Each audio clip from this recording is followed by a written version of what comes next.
Fala aí, viajantes! E hoje nós chegamos no último vídeo da série sobre o Ushuaia. Isso mesmo, hoje vamos falar da Parque Nacional Tierra del Fuego. Vou mostrar para vocês como que a gente faz para chegar lá, vou mostrar os preços, algumas trilhas de lá e vamos falar da famosa Castoreira, que é aquela região onde vivem os castores, que são animais exóticos, né? Que estão destruindo parte daquele parque. Então eu vou mostrar para vocês, vou explicar algumas coisas, vou mostrar como que eles foram introduzidos e em que época também. Além disso, nós iremos falar também da trilha do Ito 24, que é aquela famosa trilha onde nós conseguimos chegar na divisa entre Chile e Argentina. Vou logo avisando para vocês que é uma trilha super tranquila. Fizemos eu, a Paty e o Guilherme, que tem apenas 6 anos, então a gente conseguiu ir e voltar numa boa, apesar do clima estar meio chuvoso. Eu sou Harrison Nascimento e você está aqui no canal Biomilhas. Esse canal aqui que a gente fala sobre planejamento de viagem. Se você gostou do conteúdo, considere se inscrever no canal. Bora lá?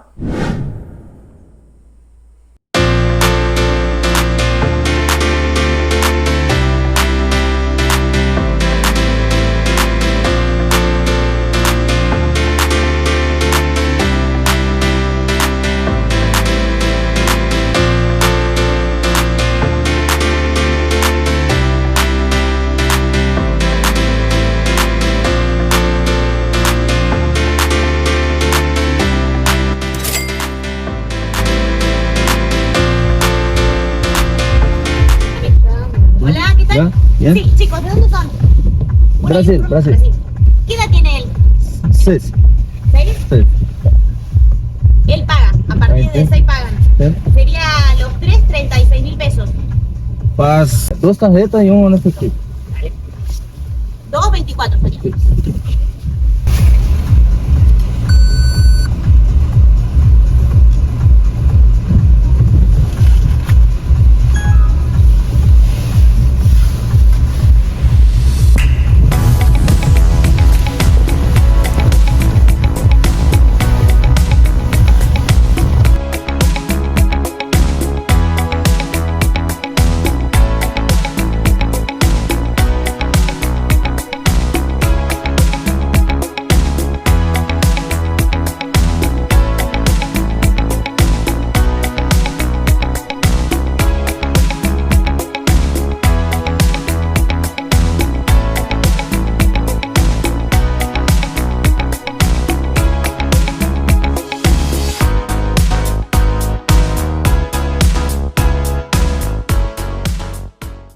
E assim como em qualquer lugar, é sempre importante respeitar a sinalização, principalmente nesses dias chuvosos.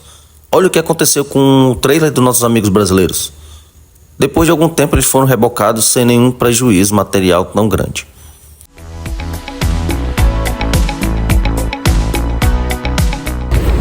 Fala aí, pessoal, estamos aqui no Parque Nacional Terra do Fogo. Como vocês podem ver, o tempo não está ajudando muita gente, né? A gente passou o dia ontem descansando e o dia ficou aquele solzão maravilhoso. Hoje estava a previsão só para a parte da tarde, mas o tempo fechou, né? Vamos ver até onde a gente vai. A gente conseguiu alugar um carro, esse branco aqui, né? Então a gente veio, vai fazer até onde der aqui, o que der para fazer, se não tiver muito frio, né? Apesar de tá chovendo, e a temperatura tá baixa aqui, tá em 3 graus, mas tá aceitável, dá pra gente caminhar, tá? Vamos ver as condições da Paty e do Guilherme. Se eles quiserem voltar, a gente volta. A gente tá pensando em fazer hoje ainda a Laguna Esmeralda. Vamos tentar fazer pela parte da tarde. Agora vamos ver se eles vão ter coragem de sair daí de dentro, né? Tá todo mundo agasalhado aí dentro, tá bem quentinho. Eu tô esperando eles aqui fora. Mais um parque que não pode levar seu drone. Normal aqui, né? Estamos chegando no final da rota 3, que é onde tá aquela plaquinha ali. Vamos enfrentar aquela fila para tirar nossas fotos também, né? Já que a gente veio tão longe, vamos ter que tirar essa foto aí.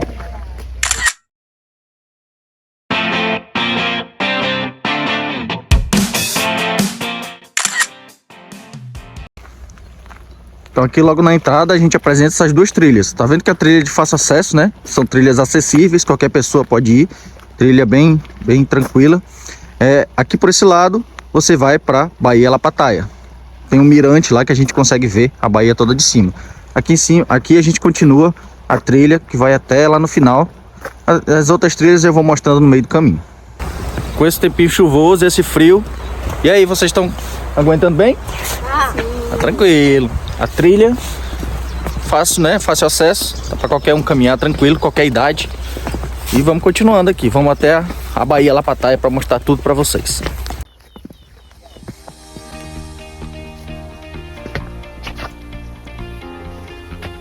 Sempre conta a história dos povos que viveram nessa época aqui. Aqui a gente tem um mirante da Baía Lapataia, com as montanhas ao fundo.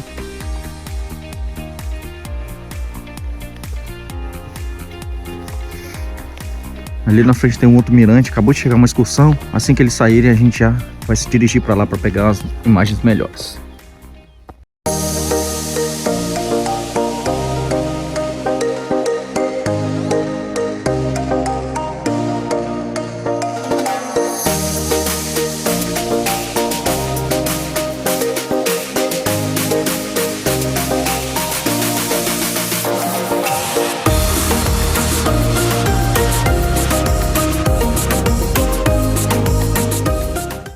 O caminho parece que é meio assombroso assim, né?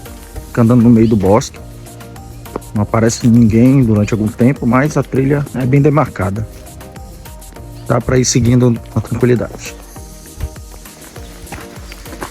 Em alguns pontos existem a identificação de algumas espécies, né? Com certeza não foi um biólogo que fez essa placa. O biólogo pode ter identificado, mas não foi ele que fez a placa. É porque o nome científico está escrito não está seguindo as regras universais para escrever nome científico, mas isso aí é aula para outro dia.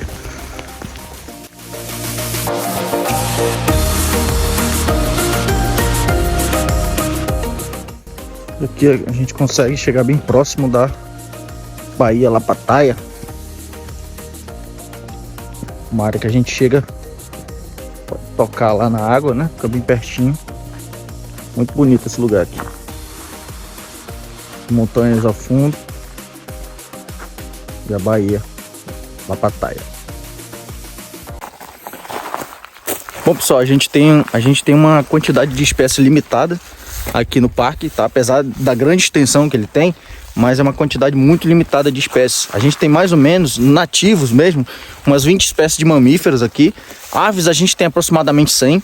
É claro que desses mamíferos, tá, tem alguns que são invasores, mas aí não entram nessa contagem dos 100, tá? Por exemplo, o castor, que eu vou tentar mostrar para vocês, que foram animais que foram introduzidos aqui pelo ser humano, né, e causam um problema ambiental aqui. Outra característica, uma particularidade muito grande que a gente tem aqui, é que não existem répteis, nem anfíbios aqui, né? Pra falar a verdade, aqui nos estepes tem uma única espécie de réptil, mas aqui dentro do parque ela não é encontrada. Eu vou tentar procurar, tentar filmar para vocês o maior número de espécies possíveis. Então eu vou continuar andando aqui para mostrar para vocês.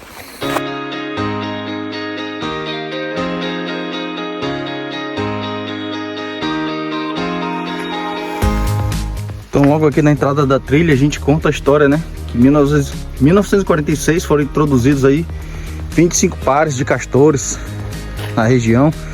E como eles não têm competidores naturais aqui e o ambiente é semelhante ao que eles vivem, acabaram ocupando essa área aqui, né? Vamos lá na frente para ver se a gente encontra. Então aqui a gente consegue ter uma noção do que os castores fazem aqui, ó. Então vocês estão vendo essas barragens aqui, ó. Isso é tudo feito pelos castores. Eles derrubam as árvores lá na frente e aí vão montando essas barragens. Isso daí prejudica muito o meio ambiente por aqui.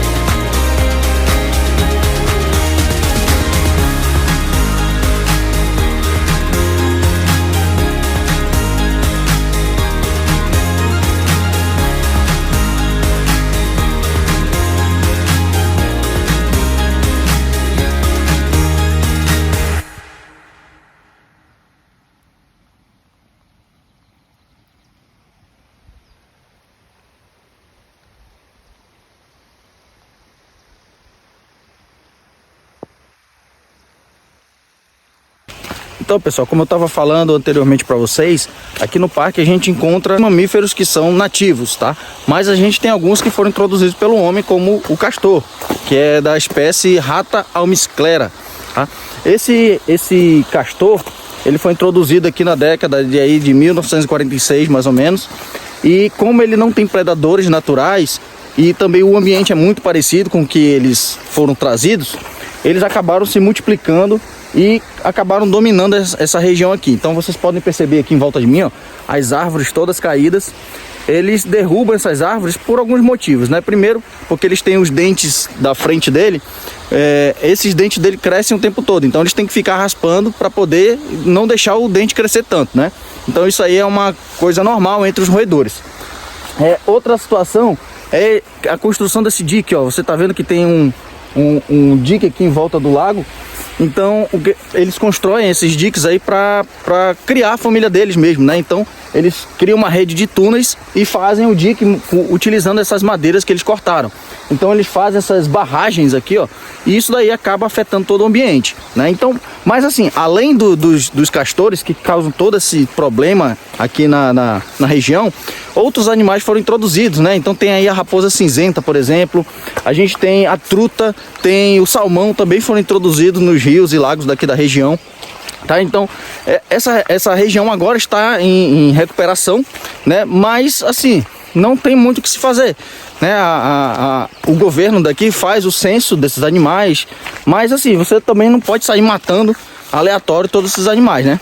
Mas é uma coisa que a gente tem que entender, que quando o homem começa a interferir nesse ambiente, vai causar um problema em outro lugar, né? Então o ideal é que você utilize esses parques para conhecer, não alimente os animais, evite, né, de estar transitando em áreas que não são permitidas, porque o que a gente vê muito aqui é o turista querendo tirar fotos em locais onde não pode, né? Então ele sobe, ele pisa em regiões onde tem a vegetação, então isso daí tudo vai destruindo a fauna, a flora, né, a microfauna também, que a gente, como a gente não está vendo, então muita gente não tem essa noção, tá? Então aí, ó, olha o que os castores causaram, ó. Então eles ficam destruindo as árvores e causa todo esse dano ambiental aí.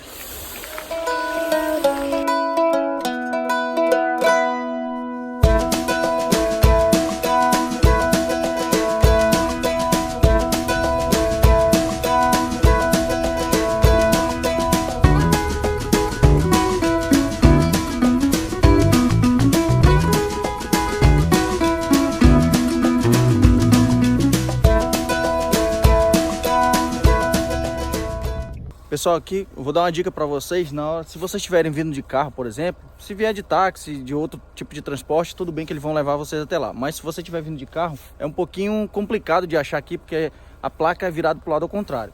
Então a gente, quando está vindo de lá da cidade, a gente vem por esse caminho aqui, ó. E aí a tendência é nós passarmos direto lá pro final da Ruta 3, né? Então essa aqui é a Ruta 3, o final dela segue em frente. Para você ir lá pro Ito 24, você tem que pegar essa curva aqui, ó. Então tem uma curva pro lado direito, tem aquela casinha lá no fundo, que é o centro de visitantes. Então ali fica sendo o seu ponto de referência, tá? Lembrando que depois daquela casa ali, do centro de visitantes, você ainda anda mais quase 1 quilômetro de carro, né? Então tem que ver aí a sua logística. Se você tiver de carro, é tranquilo, tem outro estacionamento mais lá na frente. Mas lembrando aqui, ó, que aqui é a placa ali de Alacuche, né? Que é justamente aquela casinha ali. Então esse aqui é o seu ponto de referência. Então antes de chegar lá no final da Ruta 3, quase aqui no meio, você tem que fazer essa curva para o lado direito para você chegar lá no Cerro Ito 24.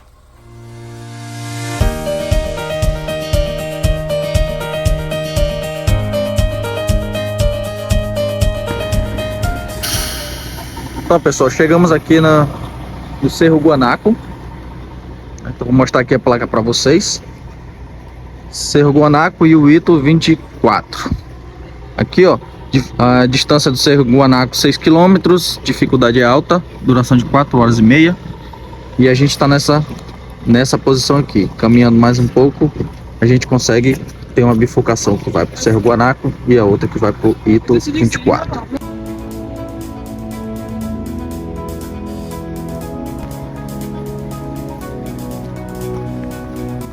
No seguinte a gente vai margeando o lago.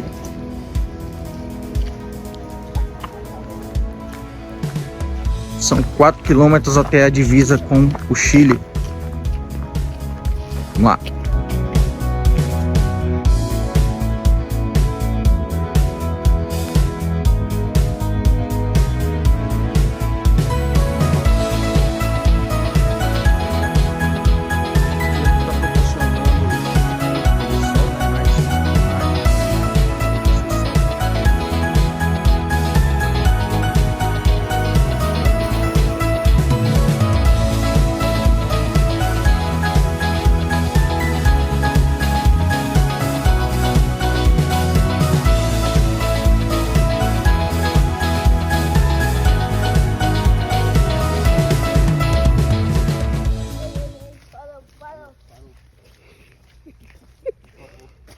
Volte com seu lixo. O que significa essa placa? Pode pro seu lixo. Fala pra câmera. Pode pro seu lixo. Ah, sim, muito bem. Não pode jogar lixo na floresta.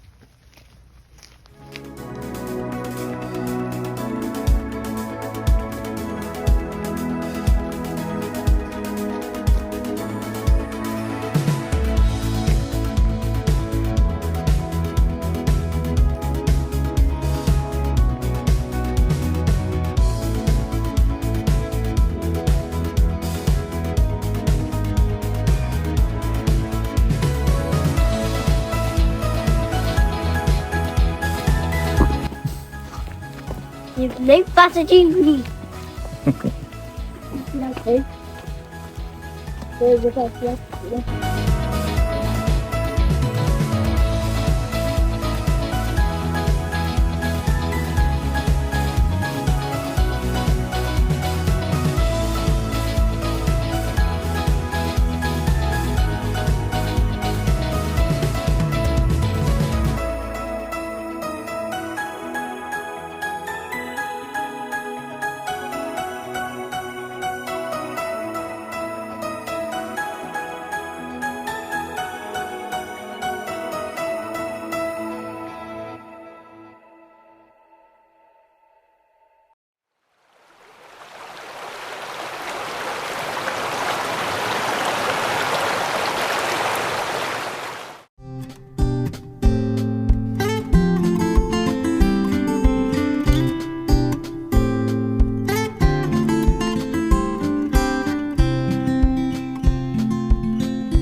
Fala aí galera, enfim, depois dessa caminhadazinha de 4 km, apesar de um pouco distante, mas é uma caminhada leve, nós chegamos aqui bem pertinho da beira do lago. Mas esse lago aqui ele está representando a divisa do Chile e Argentina. Então pro meu lado direito aqui a gente vai ter o lado argentino, pro meu lado esquerdo, é o seu direito, você vai ter o Chile. Eu tô bem na divisa dos dois, né? Aqui no Cerro Ito 24. Então caminhadazinha leve, tranquila, qualquer pessoa pode fazer. A gente veio, tô com o Guilherme, com a Paty ali em cima. Então galera, vale muito a pena aqui no Parque Nacional do Ushuaia. Fica aí com essa maravilha para vocês.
chegamos aqui a mais um fim de uma caminhada.